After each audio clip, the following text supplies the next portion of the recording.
रिहाई के साथ ही जम्मू कश्मीर में सियासी सरगर्मियां शुरू हो गई हैं। पीडीपी सदर महबूबा मुफ्ती की रिहाई के बाद नेशनल कॉन्फ्रेंस सदर डॉक्टर फारूक अब्दुल्ला ने आज अपनी रिहाइशगाह पर गुपकार एलामिये के दस्तखत कुनिंदगान की मीटिंग तलब की है। इस एलामिये पर तमाम दस्तखत कुनिंदगान सर जोड़कर बैठेंगे और मुस्तकबिल का लाहे अमल तय करेंगे। इससे कबल बुध को फारूक अब्दुल्ला और नायब सदर उमर अब्दुल्ला ने महबूबा मुफ्ती से उनकी रिहाइशगाह पर मुलाकात की थी। मुलाकात के बाद उमर अब्दुल्ला ने ट्वीट करते हुए जानकारी दी थी कि नजरबंदी से रिहाई के बाद महबूबा मुफ्ती की खैरियत दरियाफ्त करने के लिए उनसे मुलाकात की गई है। उमर अब्दुल्ला ने बताया था कि महबूबा मुफ्ती ने गुपकार डिक्लेरेशन के दस्तखत कुनिंदों की मीटिंग में शिरकत पर रजामंदी जाहिर की है। मुलाकात के बाद महबूबा मुफ्ती ने भी ट्वीट करते हुए कहा था कि जम्मू कश्मीर की खुसूसी हैसियत की बहाली यानी आर्टिकल 370 की बहाली और मुस्तकिल हल के लिए मुश्तरका तौर पर सख्त जद्दोजहद करती रहेंगी और करना होगी।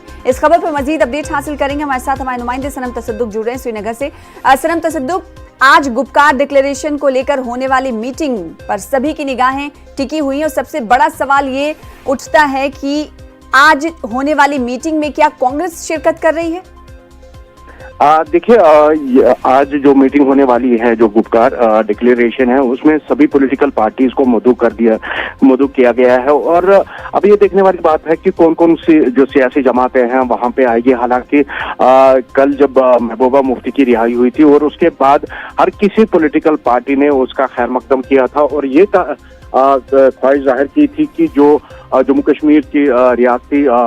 हैसियत को फिर बहाल किया जाए और जो यहाँ पे खुसूसी इख्तियारात है उसमें जो तहफ़्फ़ुज़ है वो फराहम किए जाए। और वहीं अगर हम कांग्रेस की बात करें तो कांग्रेस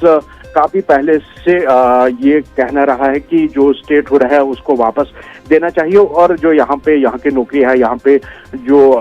जमीन है उस पे सिर्फ यहाँ के डोमिसाइल्स का ही हक हो और बाहर के लोगों को उस पे कोई हक ना हो। तो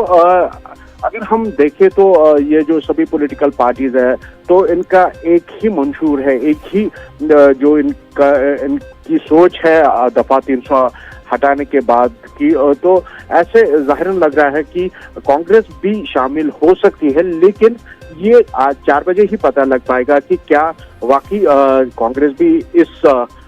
जो मीटिंग में शामिल होगी या वो इससे खुद को अलग रख पाएगी। लेकिन सनम तसद्दुक, इस मीटिंग से और गुज़िश्ता दिनों मीटिंग करने के लिए, मुलाकात करने के लिए जब उमर अब्दुल्ला, फारूक अब्दुल्ला पहुंचे थे तो इन तमाम सरगर्मियों को देखकर ये कहा जा सकता है कि सियासी सरगर्मियां जो कि तकरीबन 14 महीनों से बंद पड़ी हुई थी जम्मू कश्मीर में, वो शुरू हो गई हैं, उनका आगाज हो चुका है।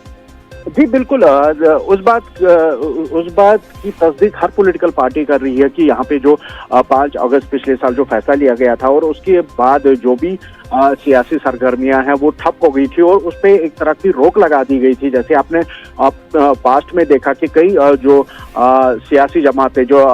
नेशनल पॉलिटिकल पार्टीज से वाबस्ता लोग हैं, वो यहाँ आने की उन्होंने कोशिश की थी, जिनको या तो दिल्ली एयरपोर्ट पे या फिर श्रीनगर एयरपोर्ट से वापस रवाना कर दिया गया था। उनको यहाँ लोगों से मिलने नहीं दिया गया या उनको यहाँ पे बात करने नहीं दी गई। लेकिन अगर हम देखें जब से फारूक अब्दुल्ला रिहा हुए हैं और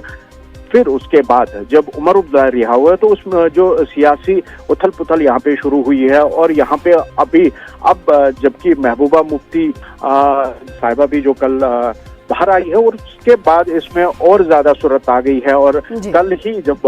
उमर अब्दुल्ला और फारूक अब्दुल्ला साहब इनके रिहाइश पे गए थे मिलने के लिए, हालांकि तब उन्होंने ये कहा कि वो खैरो आफियत पूछने के लिए गए थे, लेकिन साथ में उन्होंने उनको इनवाइट भी किया था कि आज जो गुपकार डिक्लेरेशन के जो कॉन्स्टिट्यूएंट्स है, जो भी पॉलिटिकल पार्टीज उसमें शामिल है, उनको मदऊ किया जाएगा, फिर उस पर बात की जाएगी और ये तय किया जाएगा कि कैसे आगे बढ़ा जाए। कैसे जाहिर सी बात है, आज 4 बजे शाम को होने वाली गुपकार डिक्लेरेशन की मीटिंग पर सभी की निगाहें टिकी हुई हैं। अब देखना ये होगा कि जब सभी पार्टियां